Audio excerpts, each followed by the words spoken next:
हरिओम। मैं मानव बुद्धदेव सभी सनातन धर्म प्रेमियों का स्वागत करता हूं। मित्रों, मेरे वीडियो में जो विचार मैं व्यक्त करता हूं वे मेरे अपने निजी विचार होते हैं। जरूरी नहीं है कि कोई व्यक्ति अथवा कोई संस्था मेरे विचारों से सहमत होगी ही, हो सकती है और नहीं भी। इसलिए मेरे इस निजी चैनल से व्यक्त किए गए मेरे विचारों की जिम्मेदारी मेरी अपनी है। उसे किसी भी संस्था, संगठन आदि से जोड़कर ना देखा जाए। मैंने कुछ 1.5-2 साल पहले एक वीडियो मेरे इसी चैनल पर पब्लिश किया था। उसका शीर्षक था बाबा रामदेव का छिछोरासन। उसमें मैंने कपिल शर्मा के वाहियात शो में बाबा रामदेव के सहभाग के दृश्य दिखाए थे। शो के वे सब दृश्य कॉपीराइटेड होने से कॉपीराइट स्ट्राइक देकर मेरा वो वीडियो टेक डाउन करवा लिया गया, उसे यूट्यूब से हटा दिया गया। खैर, आज फिर इस पर मैं चर्चा इसलिए कर रहा हूं क्योंकि कल ही यूट्यूब पर भीष्म इंटरनेशनल के कुछ वीडियो मेरे देखने में आए। वीडियो अक्टूबर 2020 के यानी 8 महीने पुराने हैं, किंतु कल 13 जून को मेरे देखने में आए वो कुछ वीडियो कल मैंने सुना मुकेश खन्ना जी को। तब मुझे पता चला कि कपिल शर्मा के बकवास शो में महाभारत की टीम भी गई थी, महाभारत सीरियल की टीम, किंतु मुकेश खन्ना जी को आमंत्रित नहीं किया गया था क्योंकि उन्होंने महाभारत सीरियल के शकुनी मामा गुफी पेंटल जी के पास पहले ही कह दिया था कि वे उस वाहियात शो में सहभागी नहीं होंगे। मैं इस विषय पर आगे चर्चा करूं उससे पहले मैं मुकेश खन्ना जी को प्रणाम करता हूं, हृदय से वंदन करता हूं। और मुकेश जी ने कपिल शर्मा शो की निंदा की, इसलिए जिन लोगों ने भी मुकेश जी का विरोध किया उन सभी को मैं धिक्कारता हूं, क्योंकि कपिल शर्मा शो वाहियात है, अश्लीलता फोड़ता से भरा है, निंदनीय ही है।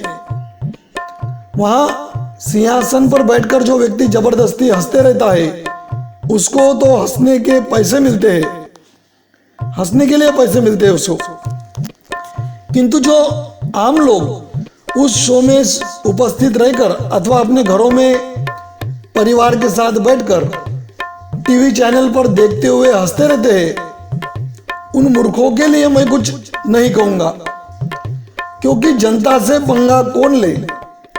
भीष्म पितामह तो बोल सकते हैं, किंतु मेरी भला क्या औकात। फिर भी दिल दुखता है देखकर कि हमारे हिंदुस्तान में इस तरह नैतिकता की, सभ्यता की धज्जियां उड़ाई जा रही है।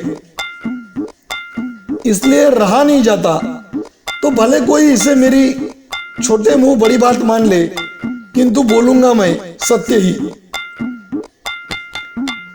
मैंने कभी कपिल शर्मा शो नहीं देखा, किंतु कभी कुछ झलक ना चाहकर भी देखने में आ गई थी। जैसे किसी रिश्तेदार के घर कभी किसी मेहमान द्वारा देखे जाने पर मेरी नजर पड़ गई तो 2-4 मिनट में ही मैं ऊब गया और मुझे बहुत खराब महसूस हुआ, बहुत गलत महसूस हुआ। तब विचार आया कि लोग इसे इतने इंटरेस्ट से कैसे देख लेते हैं। फिर विचार आया कि लोग देखते हैं इसीलिए तो चल रहा है ऐसा गंदा वाहियात और फोड़ शो। मित्रों, मुकेश खन्ना जी ने कहा है कि फोड़ता कॉमेडी नहीं होती। बिल्कुल मैं भी यही मानता हूं। कॉमेडी के लिए सेंस ऑफ ह्यूमर चाहिए, प्रेजेंस ऑफ माइंड चाहिए। जिनके पास हंसाने की कला हो उन्हें गंदी अश्लील बातें नहीं करनी पड़ती किसी को हंसाने के लिए। नारी का अपमान नहीं करना पड़ता किसी को हंसाने के लिए। और जो ऐसी बकवास वाहियात बातों पर हंसते हैं वे लोग भी बुद्धिहीन होते हैं, बुद्धिहीन। ऐसा मैं दावे के साथ कहता हूँ। Sense of humour, presence of mind की बात मैं कर रहा हूँ। तो कोई कहेगा तुम्हें क्या अधिकार है इस पर बोलने का? तो भाई मैं कोई प्रसिद्ध इंसान नहीं हूं इस देश का, किंतु sense of humour, presence of mind, हंसाने की कला, विनोदी स्वभाव, ये सब मेरे अंदर कितना और कैसा है ये मेरे स्कूल कॉलेज के शिक्षकों से, मेरे उन सहपाठी मित्रों से कोई पूछे जो मुझे जानते हैं। अब 45 की उम्र में उन पुराने मित्रों से पुरानी यादें नहीं पूछनी हो तो आज मैं जिन संस्थाओं से जुड़ा हूं, आज जो मेरा मित्र परिवार है अथवा मेरे घर परिवार रिश्तेदारी है, जो भी मुझे जानते हैं उनसे पूछ ले कोई। तो मैं कहना यही चाहता हूं कि जरूरी नहीं कि कोई बड़ा प्रसिद्ध व्यक्ति ही अपना मत व्यक्त कर सकता है।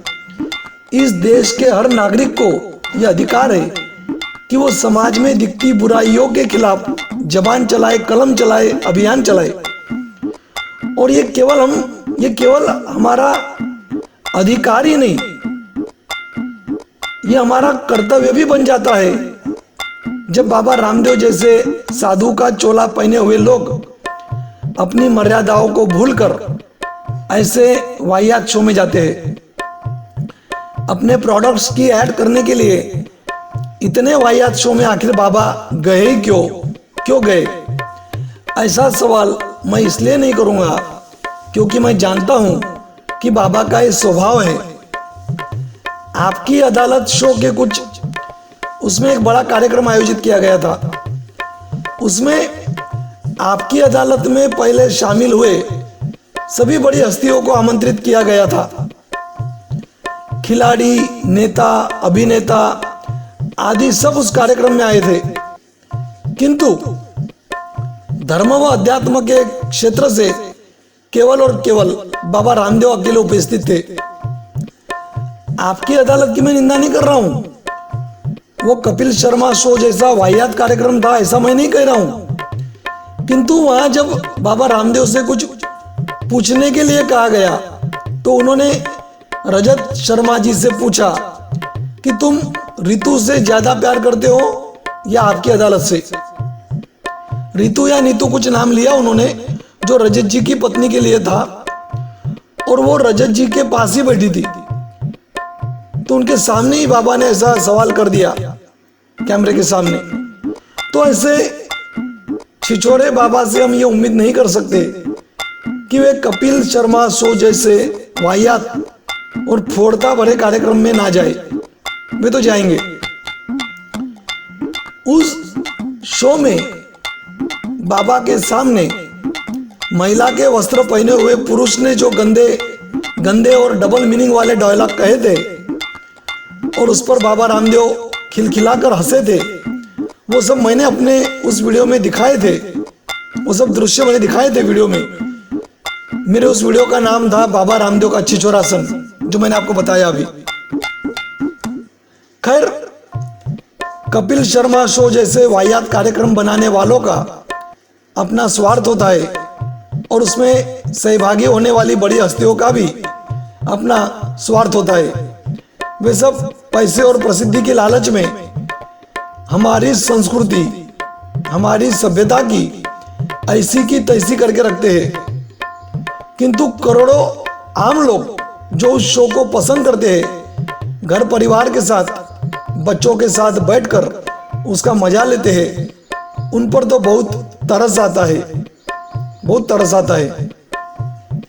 मैं अंत में इतना कहूंगा कि भगवा चोला बाबा रामदेव ने पहना है, किंतु सच्चा साधु तो मुकेश खन्ना है, जिन्होंने कपिल शर्मा शो को ठुकरा दिया और निर्भयता से अपने चैनल से उस शो की असलियत लोगों के सामने रखी। मुकेश खन्ना वाकई साधु है। मैंने कल ही उनका एक और वीडियो सुना जिसमें वे बड़े आर्टिस्ट, बड़े कलाकारों को कह रहे हैं कि विस्की, गुटखा, पान मसाला आदि का विज्ञापन मत करो। क्यों करते हो उसका विज्ञापन? तुम्हारे पास बहुत पैसे हैं, फिर पैसों के लिए ऐसे विज्ञापन क्यों कर रहे हो जो लोगों को बर्बादी के रास्ते पर चलने के लिए प्रेरित करते हैं। चलिए, और ज्यादा विस्तार करके आपका समय नहीं लूंगा मैं, बस अब समापन करता हूं। एक अंतिम बात फिर कहूं कि बाबा रामदेव को मुकेश खन्ना जैसे साधु पुरुष से शिक्षा लेनी चाहिए, उनसे प्रेरणा लेनी चाहिए। हरिओम, जय गुरुदेव, जय सनातन संस्कृति।